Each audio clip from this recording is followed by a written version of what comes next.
नमस्कार, इन 24 न्यूज में आप सभी का स्वागत है। मैं हूं प्रदीप शर्मा। आइए एक नजर डालते हैं अब तक की 25 बड़ी खबरों पर।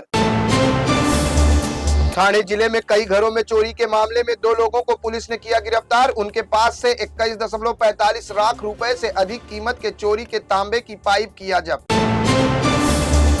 ठाणे जिले में एक इमारत की पहली मंजिल से एक अपार्टमेंट से गिरने के बाद 2 साल के मासूम की हुई मौत। इमारत की पहली मंजिल पर खेल रहा था बच्चा, जहां से अचानक गलती से फिसलकर जमीन पर आकर गिरा।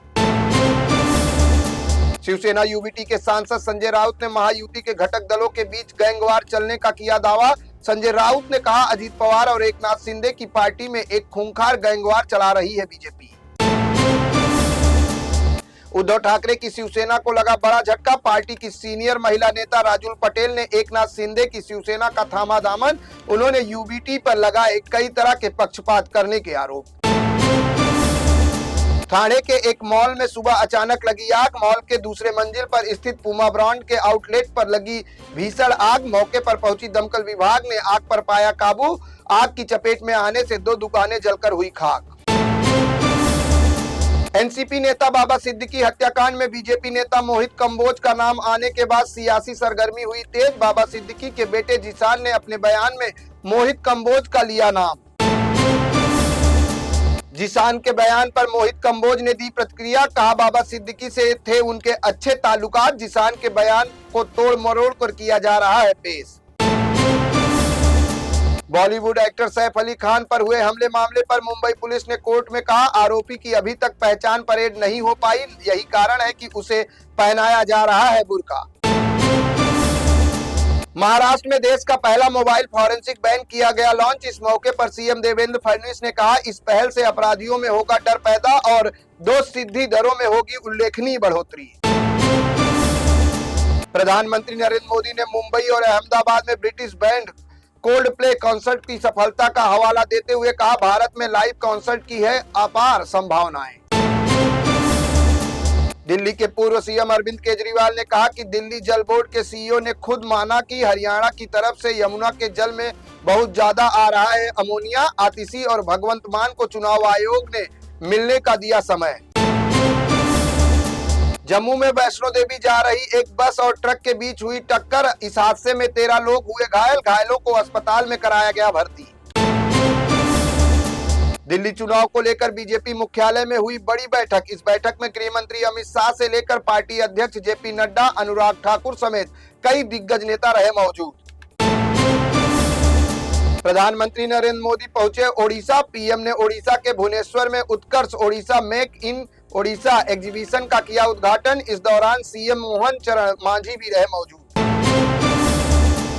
उत्तराखंड में मंगलवार यानी 28 जनवरी से 38वें राष्ट्रीय खेलों का हो रहा है आगाज। इस मौके पर प्रधानमंत्री नरेंद्र मोदी राष्ट्रीय खेलों का करेंगे उद्घाटन। पीएम मोदी ने Utkarsh Odisha make in Odisha conclave का किया उद्घाटन। 2 दिवसीय इस सम्मेलन में बड़े उद्योगपतियों सहित लगभग 7500 कारोबारी प्रतिनिधियों के हिस्सा लेने की है उम्मीद। राम रहीम को फिर 30 दिन की पैरोल। 12वीं बार आया सुनारिया जेल से बाहर। खुद हनीप्रीत गाड़ी लेकर राम रहीम को लेने पहुंची जेल। यूपी के बागपत पर जैन निर्वाण महोत्सव के दौरान बड़ा हादसा। लकड़ी का मचान टूटने से 24 से अधिक लोग हुए घायल, जबकि 7 श्रद्धालुओं की हुई मौत। कांग्रेस के राष्ट्रीय अध्यक्ष मल्लिकार्जुन खड़गे के खिलाफ मुजफ्फरपुर कोर्ट ने एक परिवार किया गया दर्ज। यह मामला वरिष्ठ कांग्रेस नेता खड़गे द्वारा कुंभ स्नान को लेकर मध्य प्रदेश में दिए गए एक कथित विवादित बयान से है जुड़ा। पेटीएम पेमेंट सर्विसेज लिमिटेड के सीईओ नकुल जैन ने दिया इस्तीफा। उन्होंने अपने खुद के कारोबार की सफर की शुरुआत के लिए छोड़ा पद।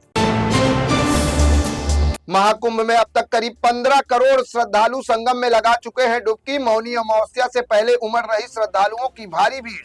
महाकुंभ पहुंची भीड़ की ड्रोन तस्वीरें आई सामने।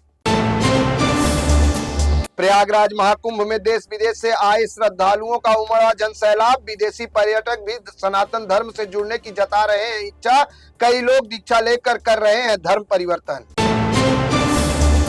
सुप्रीम कोर्ट ने जेल के नियमों के समय के अनुरूप दिल्ली दंगे के आरोपी ताहिर हुसैन को दिन में 12 घंटे के लिए दी कस्टडी पैरोल। 29 जनवरी से 3 फरवरी तक के लिए की गई है यह कस्टडी पैरोल। अयोध्या में श्रद्धालुओं का उमड़ा रेला। बीते 2 दिनों में 2 लाख भक्तों ने रामलला दरबार में किए दर्शन। मंगलवार को हनुमानगढ़ी मंदिर के बाहर 2 किलोमीटर की लंबी लाइन। स्वदेशी क्रायोजेनिक स्टेज वाले रॉकेट को 29 जनवरी को सुबह 6:23 पर सतीश धवन अंतरिक्ष केंद्र श्रीहरिकोटा के दूसरे लॉन्च पैड से किया जाएगा प्रक्षेपित। इसरो के नए अध्यक्ष वी नारायणन का होगा यह पहला मिशन।